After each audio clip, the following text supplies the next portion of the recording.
নমস্কাৰ ফ্ৰেণ্ডসকল, welcome to অসঞ্জয় YouTube channel. তো friend, আজি আকৌ এটা গুৰুত্বপূৰ্ণ ভিডিঅ' লৈ আহিছোঁ। তো কেইদিনমান আগতে ৰেচন কাৰ্ড এপ্লাই হৈছিল। তো যিসকলে শ্ৰম কাৰ্ডৰ জৰিয়তে ৰেচন কাৰ্ড এপ্লাই কৰিছিল সিহঁতৰ ছেকেণ্ড লিষ্ট আহি গৈছে। তো ৰেচন কাৰ্ড হৈছে নে নাই আপোনালোকে চেক কৰিব পাৰিব।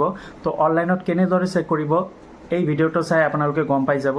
যেনেদৰে ময়ো এপ্লাই কৰিছোঁ, দিন আগতে ময়ো ৰেচন কাৰ্ড এপ্লাই কৰিছোঁ। মই দেখাই দিম আপোনালোকক কেনেদৰে আপোনালোকে চেক কৰিব পাৰিব অনলাইনৰ জৰিয়তে। তো ভিডিঅ'টো সম্পূৰ্ণ ভালদৰে চাব, অলপো স্কিপ নকৰিব, নহ'লে বুজি নাপাব একো। তো ফ্ৰেণ্ডসকল, প্ৰথমতে আপোনালোকৰ মোবাইলত নহ'লে লেপটপত চাৰ্চ কৰিব nfsa.gov.in। এনেদৰে চাৰ্চ কৰাৰ পিছত এটা নতুনকৈ পেজ খুলিব। তাৰপিছত ইয়াতে লিখা আছে নেশ্যনেল ফুড ছিকিউৰিটি পৰ্টেল। তো ইয়াতে চাওক ৰেচন কাৰ্ড লিখা আছে, মই জুম কৰি দেখাই দিছোঁ। তো ৰেচন কাৰ্ডত ক্লিক কৰিব। ক্লিক কৰাৰ পিছত ইয়াতে লিখা আছে ration card details on state portal. তো ইয়াতে ক্লিক কৰিব। ক্লিক কৰাৰ পিছত ইয়াতে চাওক ষ্টেটৰ নাম আহি গৈছে, অসম, দিল্লী, গোৱা, বিহাৰ, হাৰিয়ানা, হিমাচল, কৰ্ণাটক। তো ইয়াতে আপোনালোকে অসমটোত ক্লিক কৰি দিব। ইয়াতে অ'কে ক্লিক কৰিব। অ'কে ক্লিক কৰাৰ পিছত ইয়াতে এটা কেপচা কোড দিয়া আছে। এই কেপচা কোডটোৰ ইয়াতে লিখিব, যিটো দিয়া আছে YDHMU। তাৰপিছত ভেৰিফাই কৰিব। ভেৰিফাই কৰাৰ পিছত ইয়াতে চাওক এটা নতুন পেজ, ষ্টেট অসম, তাৰপিছত ডিষ্ট্ৰিক্টটো মাৰিব আপোনালোকৰ। মই যেনেকৈ ইয়াতে শ্বৰ্টিংটো মাৰিব, শ্বৰ্টিং মাৰি ৰেচন কাৰ্ডৰ মেম্বাৰ লিখিব। তাৰপিছত TFSO সাব ডিভিশ্যনটো মাৰিব আপোনালোকৰ, সাব ডিভিশ্যন যিটো আছে।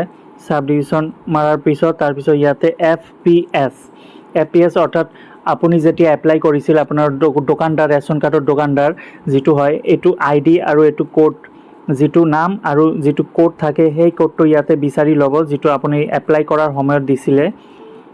তো এপ্লাই কৰাৰ সময়ত যিটো আছে সেইটো নাম আপোনালোকে ক্লিক কৰি দিব।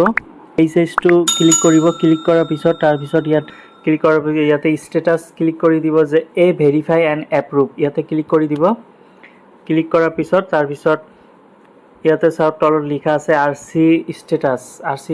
অলত ক্লিক কৰি দিব আৰু ইয়াতে লিখা আছে ৰিপৰ্ট নেম। ৰিপৰ্ট নেমত ইয়াতে FPS ক্লিক কৰি দিব। ক্লিক কৰি ইয়াতে ভিউ ৰিপৰ্ট আছে, তো ভিউ ৰিপৰ্টত ইয়াতে ক্লিক কৰি দিব।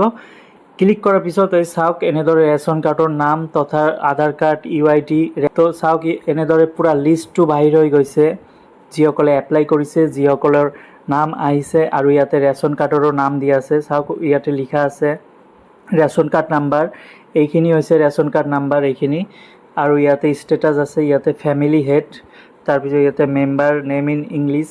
তো ইয়াতে আপোনালোকৰ নামটো দেখিব পাৰিব। তাৰপিছত ইয়াতে মেম্বাৰ ID, UID নাম্বাৰ অৰ্থাৎ আধাৰ কাৰ্ড, তাৰপিছত মোবাইল নাম্বাৰ আপোনালোকৰ, তাৰপিছত ইয়াতে মাদাৰ নেম, ফাদাৰ নেম আৰু জেণ্ডাৰ, এই সকলোখিনি ইয়াতে চাব পাৰিব। আৰু এইটো হৈছে ৰেচন কাৰ্ড নাম্বাৰ। ফ্ৰেণ্ডসকল, মই জুম কৰি দেখাই দিছোঁ। ইয়াতে চাওক ৰেচন কাৰ্ড নাম্বাৰ দিয়া আছে। তো এইটো হৈছে ৰেচন কাৰ্ড নাম্বাৰ, এইবিলাক হৈছে ৰেচন কাৰ্ড নাম্বাৰ। তো এনেদৰে আপোনালোকে পূৰা লিষ্টত আপোনালোকৰ নাম আছেনে নাই চাব পাৰিব। তো এইটো মোৰ নাম আছে, যিসকলে এপ্লাই কৰিছে নতুনকৈ শ্ৰম কাৰ্ডৰ জৰিয়তে এপ্লাই কৰি যিসকলে লাভ কৰিছে ৰেচন কাৰ্ড, সিহঁতৰ নাম অকল ইয়াতে আছে।